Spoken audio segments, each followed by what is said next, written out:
Hello chat. Hello smoke lovers. I wanted to spit some wisdom today about how to recover from an eating disorder. Because as I've mentioned before, I am somebody who suffers from an eating disorder and have chronically in the past. Since I was a little kid, I suffered from anorexia. And okay, now everything's fixed. Everything's fine now. I gotta get a tripod or something for my truck. So I wanted to spit some fucking wisdom about eating disorder recovery. Yeah. I got a black and mild today. Not the flavor I would have chosen to get, but I didn't get that earlier. I'll explain more.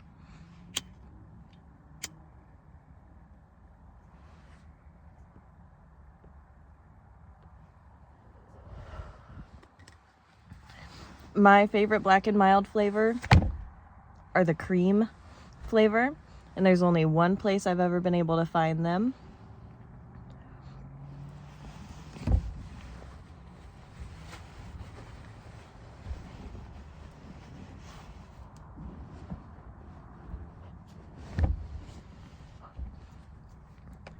This one is wine wood tipped.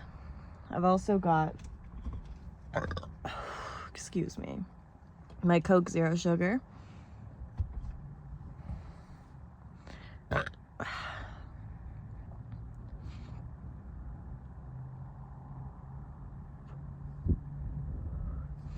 Eating disorders are very complex. If you don't know anything about eating disorders, you may have a conception of eating disorders as being something that is like a privileged white girl disease. And I'm going into all of this because YouTube is telling me to make my videos longer. And I'm like, oh, should I make my videos longer? They're like, increase your watch time by making your videos longer. And I'm like, am I supposed to do that? And so do you guys want longer videos? More smoking? I can do that because that'll make me money in the end. Like, I like talking. I like long videos. I like watching long videos on YouTube. And it'd be cool to make money on it. So I'll make longer videos if you guys will watch them.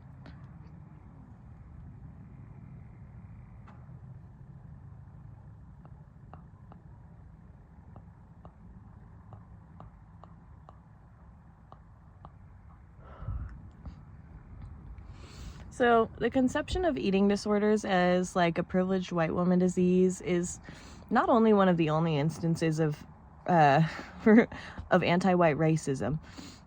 It's like, that's fucked up to think that way about white girls.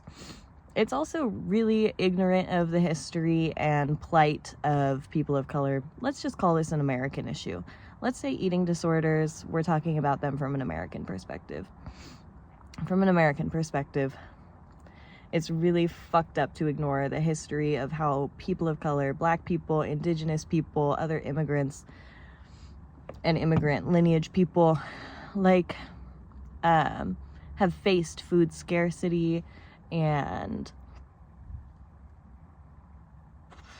starvation, forced famine, and the relationship to food that causes for the people who experience it directly and for people who are the descendants of those people. Food scarcity and resulting eating disorders are a huge issue among black and indigenous and immigrant and colored communities.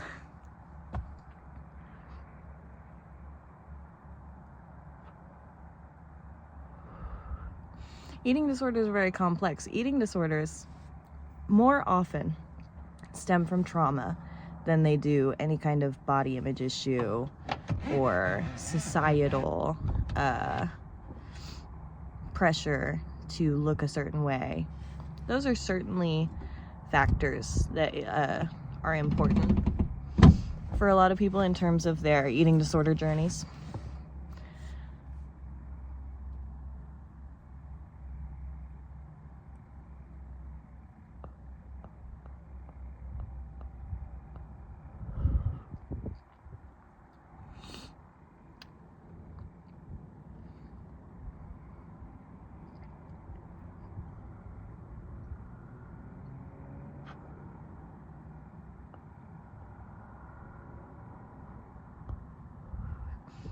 Eating disorders are very complex. They say a lot of the time that eating disorders are about control. And I understand that a little bit.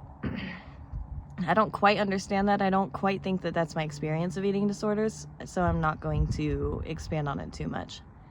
A lot of the time, for me, this is something that I relate to a lot and that I've heard people say, eating disorder can be about escaping your body. Escaping the body, disconnecting from the body, neglecting and abusing the body in the way that feels familiar. Making the body a site of torture so that you can escape the mind and soul torture in a way by distracting from it, by focusing on body torture instead.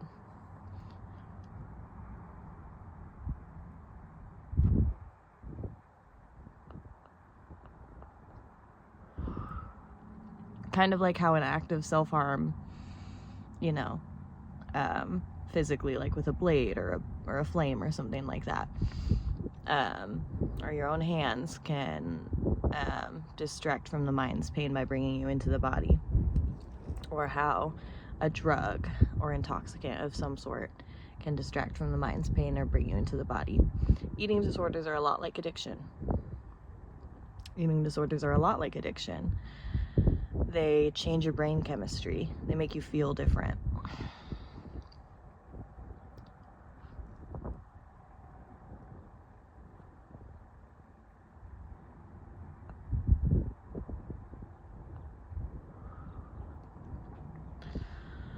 One thing that helps in terms of thinking of it as an addiction, something that I've started doing lately, is when I have restricted to a certain point, I'll tell myself, oh my God, I'm starved right now. And that is kind of like telling myself, oh my God, I'm high right now. It's like, oh, I just used my behavior and now I'm in starvation mode. It's like a great reminder to be like, I used, you know, and now I'm feeling the effects of it. And because here, I'm making this video, I'm not someone who would consider myself fully in recovery. Not at all. Not at all. I have a really hard time. I have a hard time in recovery. I'm not stable. But for the past year and a half, almost 2 years, I've been way closer to what I would define as stability than I ever even thought possible. For real. I'm telling you straight up and for real right now, I did not think that healing my relationship to food as much as I have was possible. And I'm not even fully healed yet. Fully healed.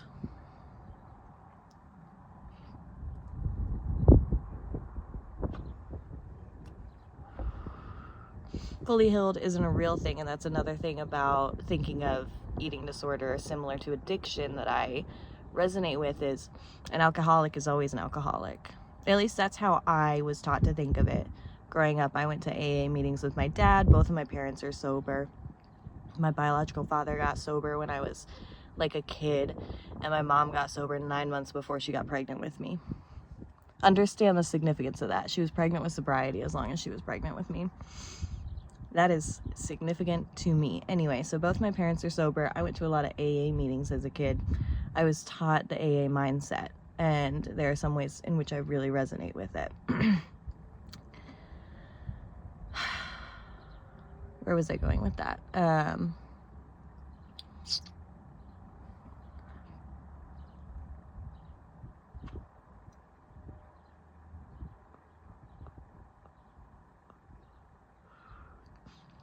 One thing, this is not what I was going to say, but one thing that's important also that's like an AA mindset that I really do believe has been completely consequential in terms of my recovery is finding higher power. Higher power, grant me the serenity to accept the things I cannot change, the courage to change the things I can, and the wisdom to know the difference.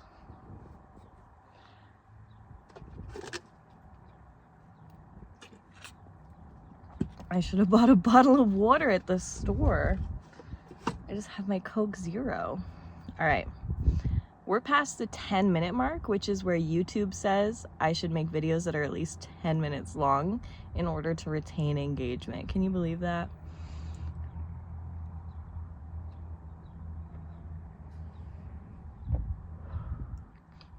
Finding a higher power can do a lot of things for you, and maybe I'll come back to this, but allowing the grace of God to forgive you for what you've done to yourself, if nobody else, laying your burdens and regrets and traumas down at the feet of God.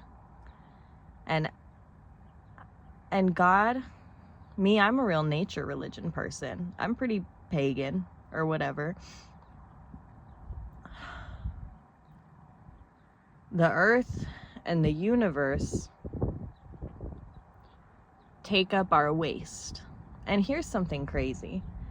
Humans, we've created a lot of materials that have not in the past been digested by the earth. We've created a lot of artificial plastics and things, which are, plastics show up in nature. Those kinds of bonds between those kinds of molecules exist in nature. It's not like nature never heard of plastic. It's just that we've, developed it to such a point that it's taken over a lot of stuff. And it's going to be a long time before the earth dissolves that shit down back to its base components in order to be used again for something new. And so maybe there is shit that's been calcified, maybe there's plastic waste inside of you that you don't feel your body will ever be able to compost.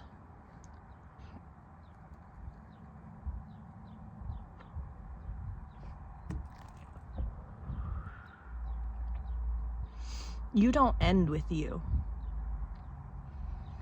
You can and will and need to rely on other people. And this means other people that you have a relationship with, but this is also other people in spirit, your ancestors, other people who are alive, who resonate with your experience, other people who have passed, who resonate with your experience, other plants and animals who can take in what you're thinking and feeling and share it with you.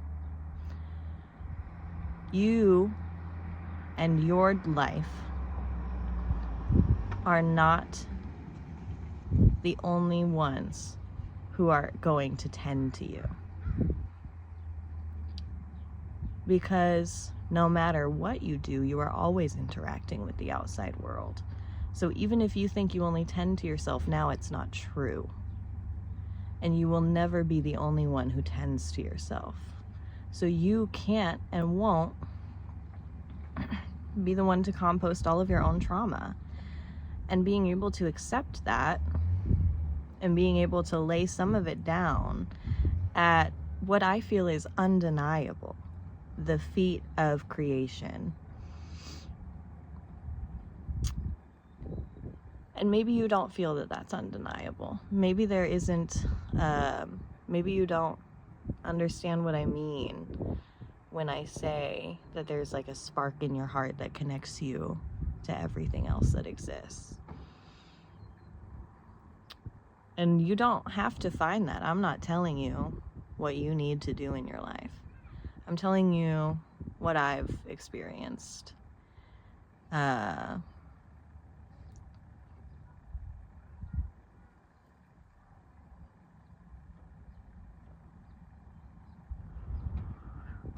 Having an eating disorder and that disconnection from the body that we feel can go away slowly once you integrate yourself with the rest of material existence and like living material existence. If you can understand yourself as an animal And you can have empathy and sympathy and understanding for the fact that animals such as your pets or wild animals, pigeons on the street, need food. They need nutrients. They need it. It's your life force. Things that have died, plants and animals that have died, have given their life to you.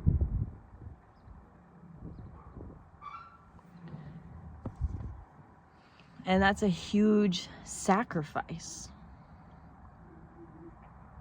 And one day you will sacrifice your entire body to feed the ground or to feed a fire.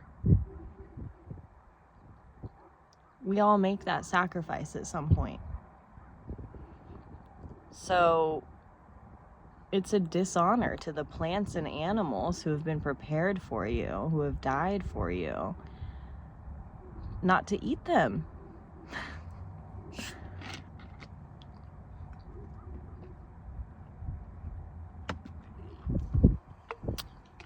And then from here we call into question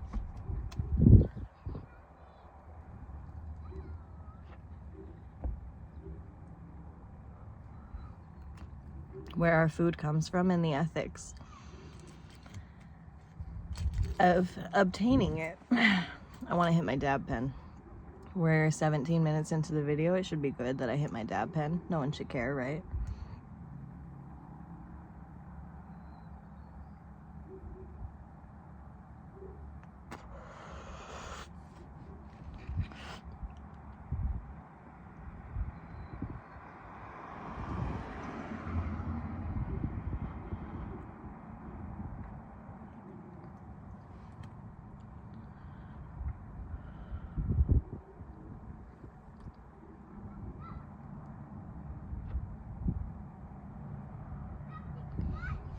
Me, I'm somebody who believes in indigenous wisdom.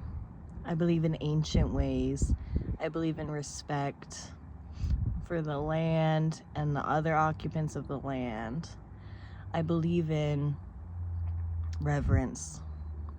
I believe in preservation. I believe in the balance of the ecosystem. And so I'm someone who was an ethical vegetarian for a period of time. I'm also like a natural vegetarian. Like, I don't really like meat that much. But I was an ethical vegetarian before I kind of came to the understanding that all the way our food is procured, basically, if I'm shopping at the grocery store, is going to be unethical because of the human farm workers. I'm somebody from a farming community with undocumented farm workers, you know. I see the effects of the food industry. And so it's less about restricting what you eat and more about developing a reverent relationship to food so that no matter where it comes from or what it's been through to get to you, you can be grateful for it. And part of that on your journey as you grow older, and a big part of eating disorder recovery, my brother, is time. It takes time. It took time to get you to the point of your sickness that you are at or have been at or whatever. And it takes time, a long time, to come back from that point. You're not coming back nowhere. You're going forward somewhere unknown you've never been before, with all this new knowledge that you gained from your years suffering your eating disorder.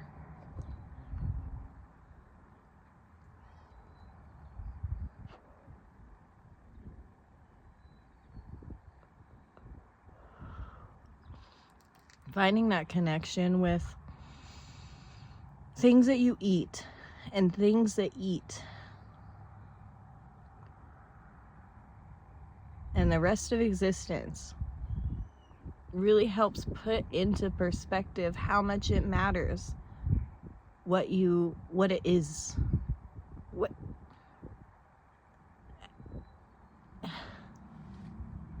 It's kind of hard to explain, I guess.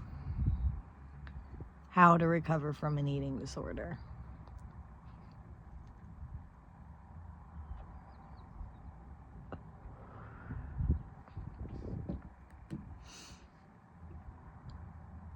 But there does come a day it feels like it clicks.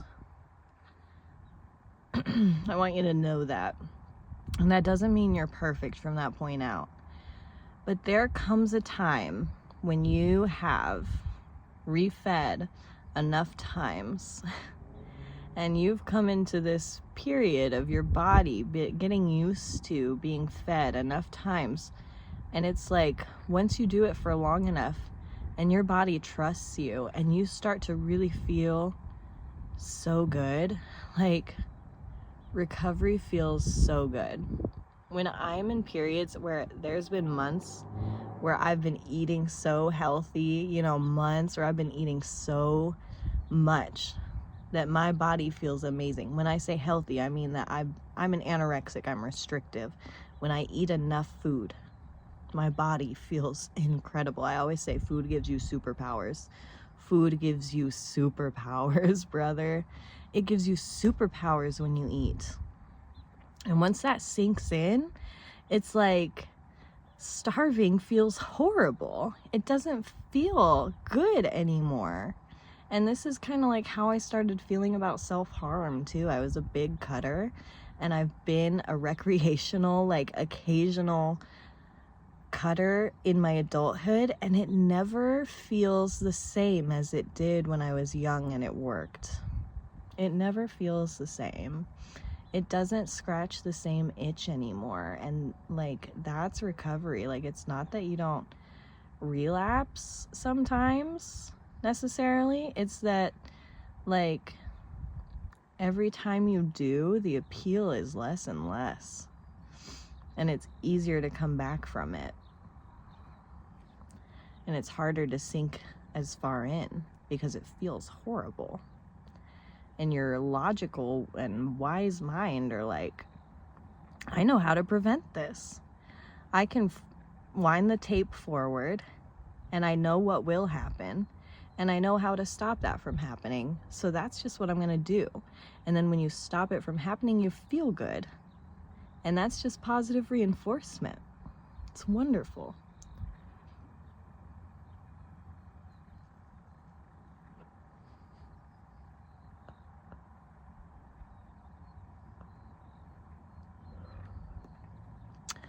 Another thing about recovery, sometimes you're gonna smoke through it. And that may not be true for you. Maybe you're somebody who ditches the eating disorder and the cigarettes at the same time. And if that's you, I'm fucking proud of you, brother. That's so cool. It wasn't me though. Maybe when I officially ditch the eating disorder for good and I never have a restrictive day again, maybe I'll also be done with cigarettes at that time. But for now, I'm smoking for the fetish YouTubers and for myself. But that's life, baby. Can't be perfect. Nobody's perfect. I gotta work it again and again till I get it right. Nobody's perfect. You live and you learn it. So yeah.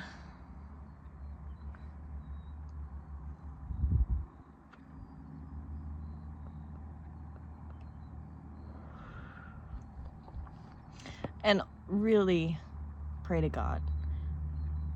Really pray to God. That is my advice. And I always hated when people gave that advice. God is completely different than what you were taught, probably. If you are in opposition to me telling you to pray to God, it's probably so different from what you think it is. Because it's everybody's relationship with God is different. And God is there to be exactly what you need. Because God is everything. And I don't necessarily believe God is benevolent completely. But God is what you need. Y'all need Jesus. I think that's about enough. You don't need Jesus, literally. Like, I want you to get baptized. I'm telling you right now. You can be Hindu, you can be non-religious religion, you can be earth religion, you can be Christian, you could be Islam, you could be Buddhist, you could be Jain, you could be Sikh, you could be any kind of religion. You could be a Jew. Did I say that already? You can be you can be your indigenous religion, wherever that is. You can be a revivalist. Revive that ancient religion that you heard about from your grandma because she did a folk magic about it, but she didn't talk about it very much. Be whatever you need to be, because that's God. God is you being exactly the you that you always wanted to be. Deep desire in your heart. That's God. God is that deep ass desire in your heart. Love ya!